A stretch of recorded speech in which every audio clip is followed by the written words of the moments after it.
Bismillah.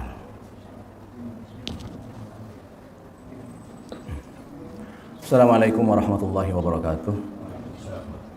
Innal hamdalillah nahmaduhu wa nasta'inuhu wa nastaghfiruh wa na'udzu billahi min shururi anfusina wa min sayyiati a'malina. May yahdihillahu fala mudilla lahu wa may yudlil fala hadiyalah. Asyhadu an la ilaha illallah wahdahu la syarikalah wa asyhadu anna Muhammadan abduhu wa rasuluh. Allahumma salli ala Muhammad wa ala alihi wa sahbihi wa mawala. Amma ba'd. Faqala ta'ala fi kitabil karim. A'udzu billahi minasyaitonir rajim. Bismillahirrahmanirrahim. Alif lam mim. Dzalikal kitabu la raiba fihi hudal lil muttaqin. Alladzina yu'minuna bil ghaibi wa yuqimuna as-salata wa mimma razaqnahum yunfiqun. Walladzina yu'minuna bima unzila ilaika wa ma unzila min qablik. Wabil akhirati hum yuqinun. Ulaika ala hudam min rabbihim wa ulaika humul muflihun. Al-Mukarramun, para tokoh agama, tokoh masyarakat, pengurus musalla, hadirin sekalian yang kami muliakan dan dirahmati Allah Subhanahu wa taala. Alhamdulillah, bersyukur kita kepada Allah Subhanahu wa taala kesempatan subuh ini, di saat kita memulai ibadah puasa kita pada hari ini, kembali dengan tazkirah, tausiah ya. Dan ini dalam Islam, dalam Al-Quran, sesuatu yang utama, yang pokok. Sebagaimana Allah firmankan, yang pertama, wa zakir fa inna zikra tanfa'ul mu'minin. Dan berilah peringatan, maka sesungguhnya peringatan itu bermanfaat bagi orang-orang yang beriman. Yang lain juga Allah berfirman dalam surah Yasin, litunzira qauman ma unzira aba'uhum fahum ghafilun. Tugas Nabi kita itu adalah memberikan peringatan. Diperingatkan kepada orang-orang yang selama ini tidak ada peringatan dari atau sejak bapak-bapak mereka. Ma unzira aba'uhum. Orang yang tidak memberi peringatan itu cenderung fahum ghafilun. Maka dia menjadi orang-orang yang lupa, lalai, yang pada akhirnya sesat. Nah, maka ini sangat dipentingkan, lebih-lebih dalam Ramadan ini intensitas tazkirah itu diperbanyak. Karena juga selain menuai banyak kebaikan di Ramadan ini, ya tentu juga mengingatkan kita kembali untuk selalu dalam petunjuk-petunjuk Allah Subhanahu wa taala, sehingga kita bisa melaksanakan sebagaimana spirit puasa itu adalah la'allakum tattaqun. Agar kalian menjadi pribadi-pribadi yang bertakwa. Takwa yang secara sederhana dimaknai adalah melaksanakan apa-apa yang Allah perintahkan, dan setiap perintah Allah itu adalah kebaikan untuk hamba tersebut ketika dia melaksanakannya, dan satu keburukan ketika dia melalaikan tugas-tugas pokok yang Allah perintahkan tersebut. Sebaliknya juga dia menjauhi larangan-larangan Allah, yang sungguh dengan menjauhi larangan Allah itu juga merupakan kebaikan yang besar bagi hamba tersebut, dan ketika dia melanggar larangan itu justru adalah kemudaratan. Itulah hakikat ya syariat yang Allah turunkan kepada kita. Nah, untuk memahami konsep itu semua tentu ditanamkan iman. Makanya dalam menegakkan Ramadan itu sendiri ada syarat, gitu kan? Sabda Nabi itu imanan wahtisaban. Jadi yang menjadi dasar dalam hal kita melaksanakan ibadah itu adalah iman. Sebab yang diberikan kewajiban, yang dipanggil untuk melaksanakan ibadah itu adalah orang yang beriman. Makanya seruannya ya ayyuhallazina amanu. Nah, ketika kita orang yang beriman, pertama, dia mendapatkan perintah dari Allah, sesuatu yang mesti dilaksanakan, yang sekali lagi perintah itu adalah kebaikan untuk kita. Dan iman ini kalau berdasarkan yang dikatakan Allah adalah memasukkan seseorang kepada dalam keberuntungan. Qad aflahal mu'minun. Nah, itu yang Allah katakan kan, sungguh beruntung orang-orang yang beriman. Jadi ketika kita mendapat anugerah iman dari Allah Subhanahu wa taala, itu sudah masuk dalam kategori orang-orang yang beruntung. Nah, tinggal meningkatkan keimanan itu sendiri untuk bisa siap sami'na wa ata'na dengan apa yang Allah perintahkan. Jadi hal yang mendasar dalam kehidupan kita ketika kita menjadi orang mukmin adalah menanamkan iman itu sendiri, meningkatkan kualitas keimanan. Karena iman itu juga adalah sesuatu yang pasang surut. Al-imanu yazid wa yanqus. Bahkan dalam mafhum keterangan hadis Nabi yang lain itu, iman itu justru keluar masuk, bisa keluar.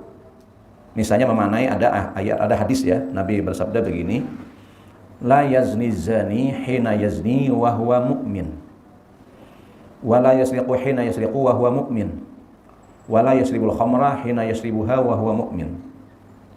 Maknanya, tidaklah berzina seorang pezina ketika dia berzina dia mukmin. Jadi kalau dia mukmin dalam konsep hadis ini, kalau dia beriman, dia tidak melakukan itu. Kenapa dia melakukan itu?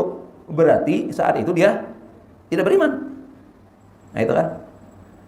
Lalu yang kedua, tidaklah mencuri seseorang ketika mencuri dia dalam keadaan mukmin. Pencurian itu sekarang ya, baik pencurian secara senyap-senyap, istilah orang Malaysia itu yang mencuri itu senyap-senyap ya. Kalau langsung itu rampok namanya. Berarti koruptor itu pencuri juga. Itu pencuri kelas kakap itu, kalau koruptor itu kan. Nah, artinya tidaklah korupsi seorang koruptor kalau dia mukmin. Kenapa dia korupsi? Berarti saat itu ya, saat dia itu melaksanakan tidak mukmin dia. Dan tidaklah minum khamar seorang yang meminum ketika dia meminum dalam keadaan mukmin. 3 kategori ini merupakan diindikasikan oleh aparat keamanan itu sebagai penyakit masyarakat. Jadi polisi diberadakan itu dalam rangka jangan ada penyakit ini. Ini penyakit masyarakat ini. Nah, kalau berdasarkan hadis ini sebenarnya untuk menghapus, menjauhkan masyarakat kita dari penyakit ini ya penanaman iman sebenarnya. Menanamkan nilai-nilai iman kepada seseorang itu. Terutama adalah keimanan kepada Allah Subhanahu wa taala. Makanya ketika Nabi ditanya tentang iman, Nabi menjawab ya konsep yang sekarang kita kenal dengan rukun iman, yang 6 perkara itu adalah dari Allah. Disampaikan kepada Nabi dan diujikan kembali oleh Jibril alaihissalam. Kan diriwayatkan suatu ketika di saat Nabi duduk di tengah-tengah para sahabatnya, tiba-tiba datang seseorang yang tidak tampak dari perjalanan jauh. Tidak tampak, kalau perjalanan jauh kan dia kondisinya berdebu, busuk masai begitu, tapi enggak. Tapi dibilang orang di sini enggak juga. Dia bersih. Mereka tidak kenal. Tiba-tiba dia langsung datang di hadapan Nabi dan menyebut nama Nabi ya Muhammad sallallahu alaihi wasallam. Lalu bertanya, atau dengan formulasi lain dia minta sampaikan apa itu iman, mal iman. Akhbirni anil iman. Kabarkan, sampaikan kepadaku tentang iman. Lalu Nabi jawab, ya iman itu adalah antu'mina billahi wa malaikatihi wa kutubihi wa rusulih wal yaumil akhiri wa tu'mina bil qadari khairihi wa syarrihi. Nah ini iman. Pertama, seseorang itu beriman kepada Allah. Ulama-ulama di bidang ilmu tauhid menyebut ya kelompok yang pertama ini iman kepada Allah itu adalah iman tentang mabda. Prima causa, asbab segala-galanya itu Allah. Seperti yang terungkap dalam surah Fatihah yang kita baca itu apa? Alhamdulillahirabbil alamin. Segala puji bagi Allah Rabb, Tuhan sekalian alam. Di sini makna Tuhan itu adalah yang pertama pencipta. Jadi yang mencipta alam ini Allah. Banyak kan di Quran itu dijelaskan tentang penciptaan. Itu adalah dilakukan oleh Allah Subhanahu wa taala.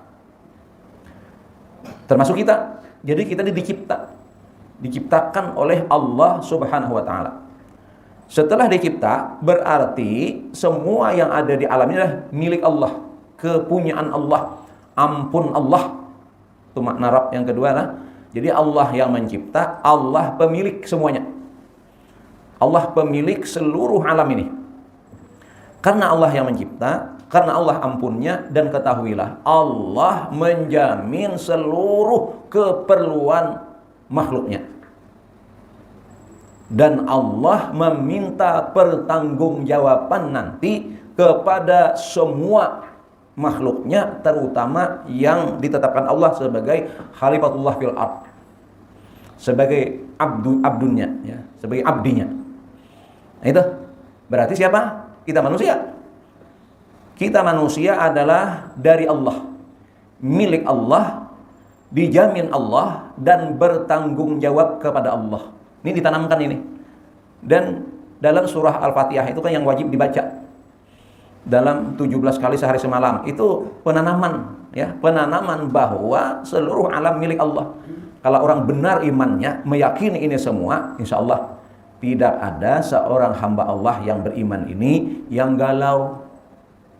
Tidak ada yang galau, tidak ada yang stres, tidak ada pusang, lebih-lebih menyangkut rezeki. Dan Allah sudah menjamin. Wa ma min dabatin fil ardi illa 'ala Allahi rizquha. Bayangkan. Apa yang takutan lagi? Dijamin. Dijamin oleh Allah Subhanahu wa taala segala sesuatunya. Kita hendak apa nih, ya? Semuanya sumbernya dari Allah. Secara umum yang kita inginkan apa? Rezeki. Wallahu khairur raziqin. Allah sebaik-baik pemberi rezeki. Nah, jadi kalau orang telah mencari rezeki tapi menjauhi Allah, ini kalau istilah kami orang Manarap telah orang Palapan tuh, istilahnya memasang lukah tak paling handut. Nah, kada mau kena tak paling orang muharanya tuh arah banyak masuk. Nah, ini tak paling mau kena.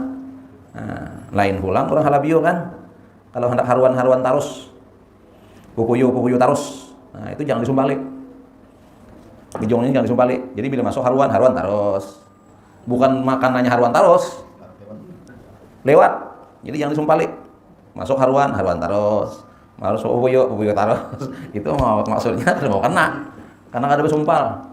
Itu masih mending, masih masuknya. Kalau tak paling itu kan masuk sama sekali, luput. Nah itu, mencari rezeki tapi memutus hubungan dengan sumber rezeki, luput sama sekali. Kan banyak orang itu ini. Banyak orang yang memutus hubungan dengan Allah. Misalnya kan hubungan dengan Allah itu adalah tersambung ya ketika kita sholat.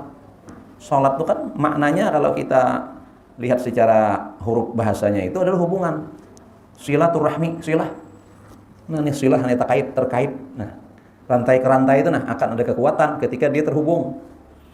Itu pipa PDAM itu kenapa bisa mengalir air ke rumah kita? Karena terhubung.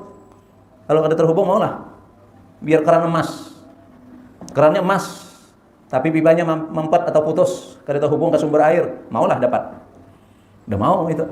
Padahal ini yang penting. Yang penting hubungan ini. Di Malang tuh pian apa ngarannya itu? Buluh ya. Anunya nih. Kerannya nih buluh. Besumpal lawan sandal jepit. Nah. Dicabut, mencurat banyunya. Kenapa? Terhubung ke gunung. Bahkan kada batutupan. Batutup habis anak dibukanya terus jalan, kita bingung kenapa nih banyu maka bebuangan. Soalnya memang jalan terus ke gunung. Jadi antiknya itu kerannya itu buluh. Paring aja. Amun kita biar nang stainless steel anunya. Mun banyunya kada. Jadi penting hubungannya itu ya dengan Allah Subhanahu wa taala. Wa'mur ahlaka bis-shalah wastabir 'alaiha la nas'aluka rizqan nahnu narzuquka wal 'aqibatu littaqwa. Nah, perintahkan jar Allah nih kepada keluarga itu sembahyang, salat tuh disuruh, dan sabarlah dalam melaksanakannya. Kami tidak meminta rezeki dari kamu. Nahnu narzuquka, kami yang kasih rezeki. Nah, itu sudah jelas. Nah, kefahaman ini ketika dia beriman, meyakini bahwa sumber rezeki itu Allah. Dari Allah rezeki itu. Nah, pemahaman rezeki pun kita harus perluas, jangan sempit. Kalau makna rezeki kita sekarang ini adalah materialis, materi. Duit, rumah konol, itu rezeki. Nah, rezeki itu luas nih. Nah, kita bisa datang ke sini nih. Sehat badan ini disyukuri nih. Alhamdulillah. Rezeki yang tak ternilai adalah sehat. Itu. Tidak ada harganya itu. Luar biasa nilainya ketika kita sehat. Ketika kita bisa beribadah, melaksanakan perintah Allah, itu rezeki yang luar biasa itu. Nah, itu kita pahami seperti itu. Lebih-lebih kita memiliki keluarga yang alhamdulillah mudah diarahkan. Oh, itu anugerah besar dari Allah.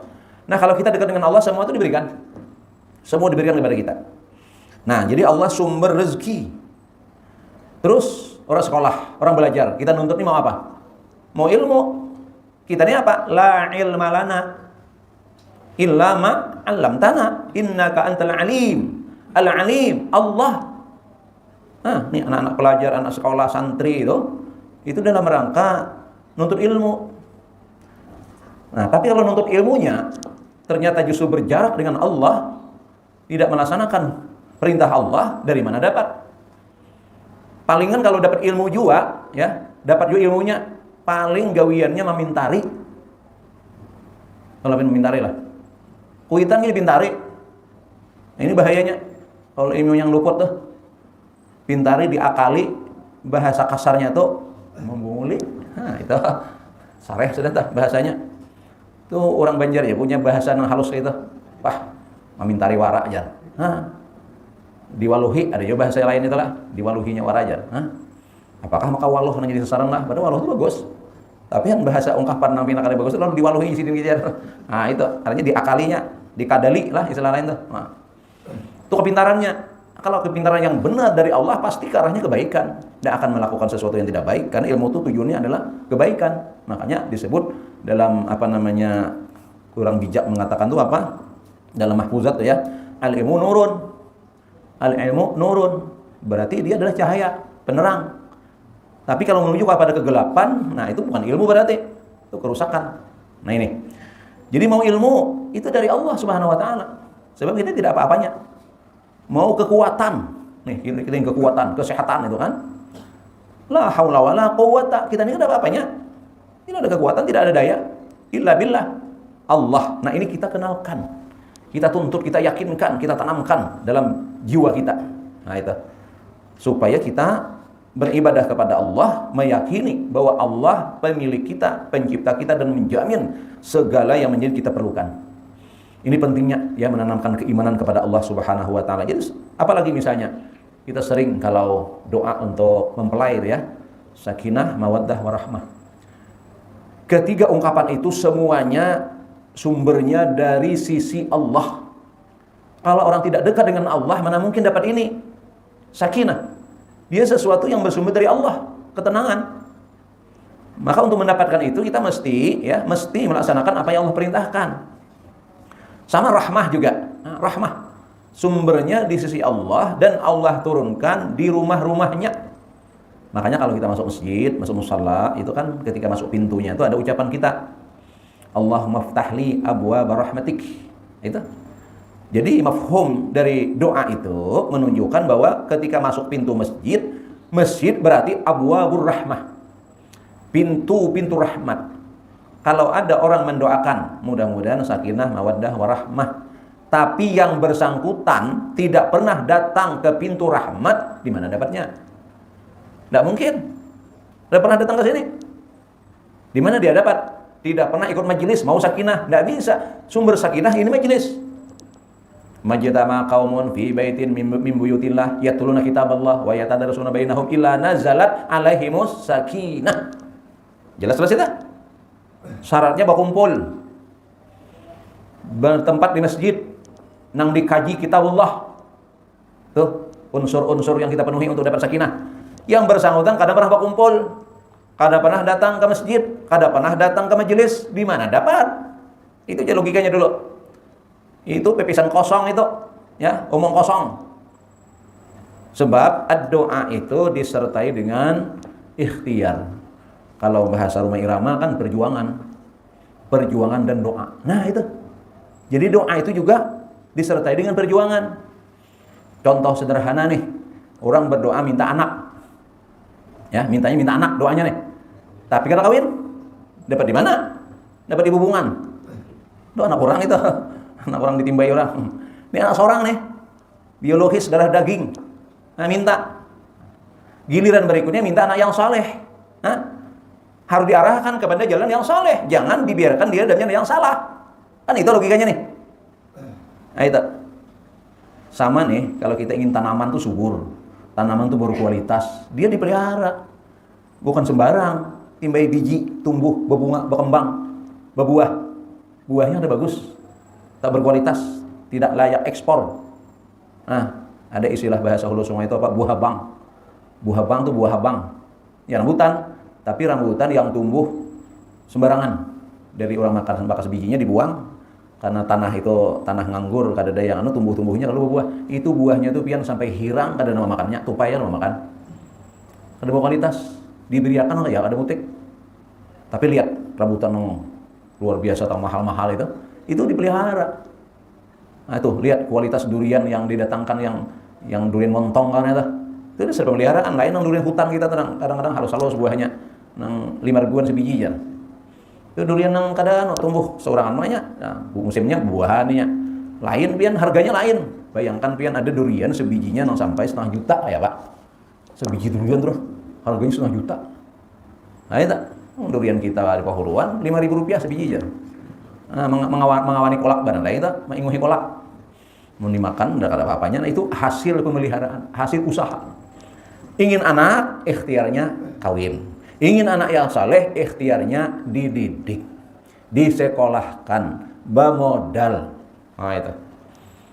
Kami semalam tuh melibatkan anak di Hasanul Majid itu 22 hari.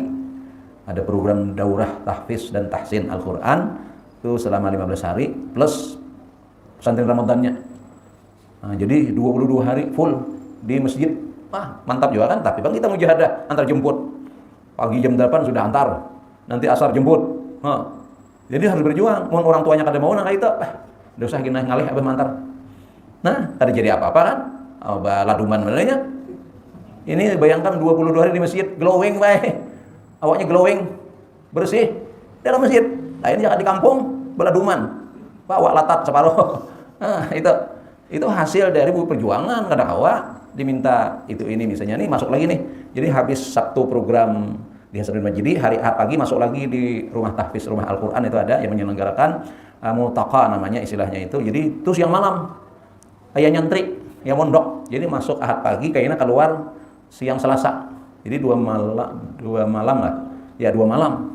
Program itu mulai pagi tuh berbuka, nanti malam tarawih, tadarus, tidur, sahur, pagi program lagi sampai besok.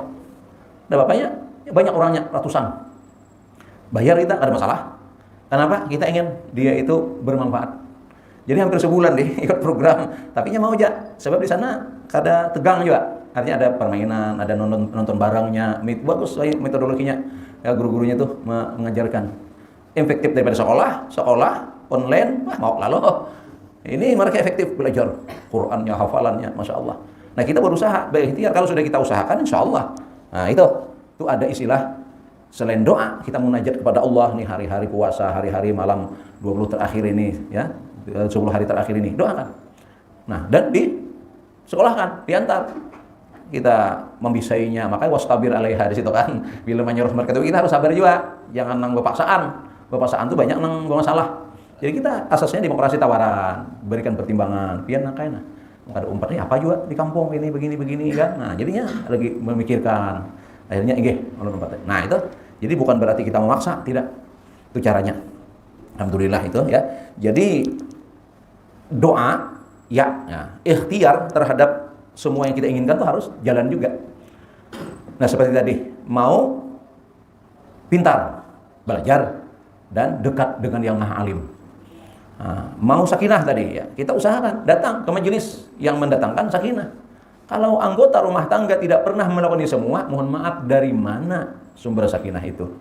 Ya, terjadilah seperti sebagian ada keluarga-keluarga hari ini ya, dalam kata-kata kita tuh ya mucai, ya nyanyuk. Nah, akhirnya kadang-kadang bubar, nauzubillah min zalik ya. Nah, makanya penting takarub kepada Allah. Lebih-lebih kalau kita mengikut Nabi kita SAW dalam hal ibadah ini, beliau apalagi di penghujung-penghujung Ramadan ini, itu semuanya dibangunkan, suruh ibadah. Istri-istri itu disuruh bangun, anak-anak bangun, suruh cucu untuk beribadah. Itu cara itulah yang terbaik untuk mengantarkan keluarga kita, ya, untuk mendapatkan apa yang diharapkan oleh semua orang, yang namanya tadi sakinah, mawaddah, warahmah. Kesimpulan dalam hal yang pertama ini bahwa kita perlu Allah. Kita yang memerlukan Allah. Nah, karena kalau kita berlepas dari Allah ya, jadi kita jadi apa kita itu nah. Kalau istilah bahasa sederhana dalam kiasan ke dunia itu apa? Anak yang dididik dan diarahkan orang tua dan yang kada ada orang tua atau ya apa kira-kira? Itu sudah bisa lihat, bisa kita simpulkan, ya kan? Jadi seorang anak yang disayang, diayumi, dididik, dibiasakan dengan kebaikan dan dia mau melaksanakan apa-apa yang dimintakan oleh orang tuanya, hasilnya pasti lebih baik ketimbang seorang anak yang istilahnya itu mahyabang istilahnya tah. Yang kada orang tua, baik orang tua sejati yang memang tidak ada ataupun orang tuanya yang wujuduhu kadamihi, seakan-akan kada berkaitan. Kayak apa seakan-akan kada berkaitan? Lu tahu malam di mana, kamarian di mana, beisukan di mana, kada tahu. Anak ni ke arah mana. Nah, itu kan bahaya. Lain, nah sama kayak itu kalau kita nih dengan Allah, kita dekat, dapat asian, kita bagus, hasilnya pasti lain. Lawan orang yang istilahnya kada tahu manahu dengan Allah, sahijanya pasti beda. Nah, dari kapasitas kehidupan, baik ketenangan batin, segala sesuatunya. Nah, makanya penting taqarrub ilallah, Nah, untuk itu perlu mengenal Allah. Nah, untuk mengenal Allah ini ya dikenalkan oleh Allah melalui perantaranya, wasilah namanya. Karena kita tidak bisa langsung, setiap hamba ini mengakses kepada Allah itu secara langsung, tidak bisa. Pertama dengan kebesaran Allah, dengan maha gaibnya. Kita jangankan kebesaran Allah lah, kebesaran seorang pejabat wali kota aja kita kada mau mengakses beritaan kan?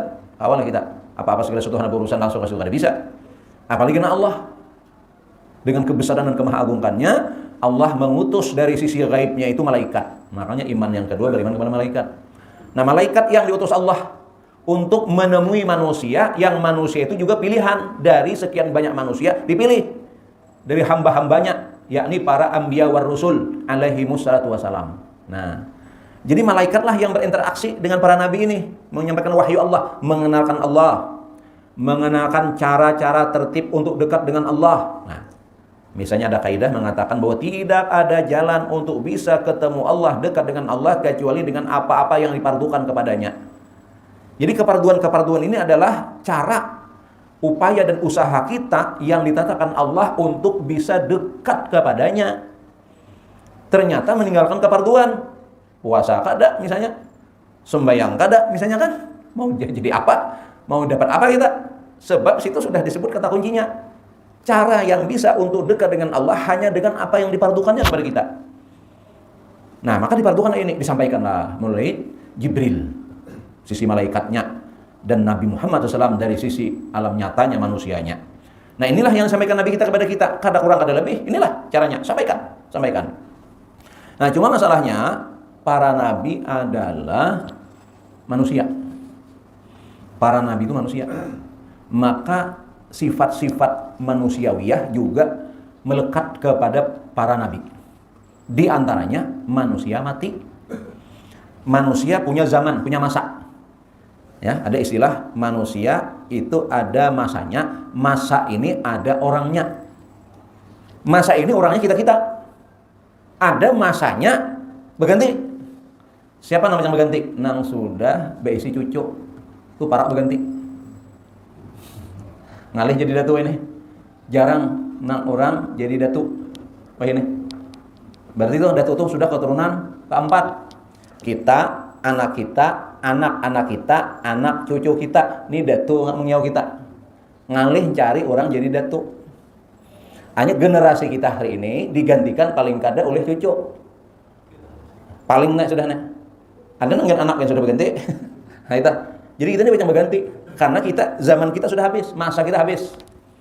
Dan kita ada masanya. Nah, ini masa kita nih. Nanti ada berakhir masa kita. Sama para nabi habis.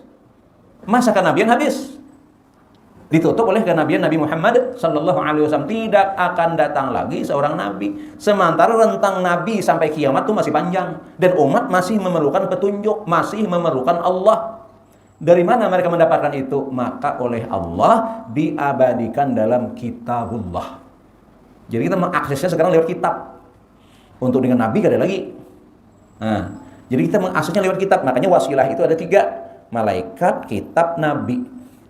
Mengakses langsung malaikat kita kada mungkin, mengakses kepada nabi sudah tidak ada, lalu ditinggalkanlah kitab yang definitif, yang mapan, yang qat'i, kada berubah sampai kiamat. Selama manusia berpedoman kepada kitab, lan tadillu abada.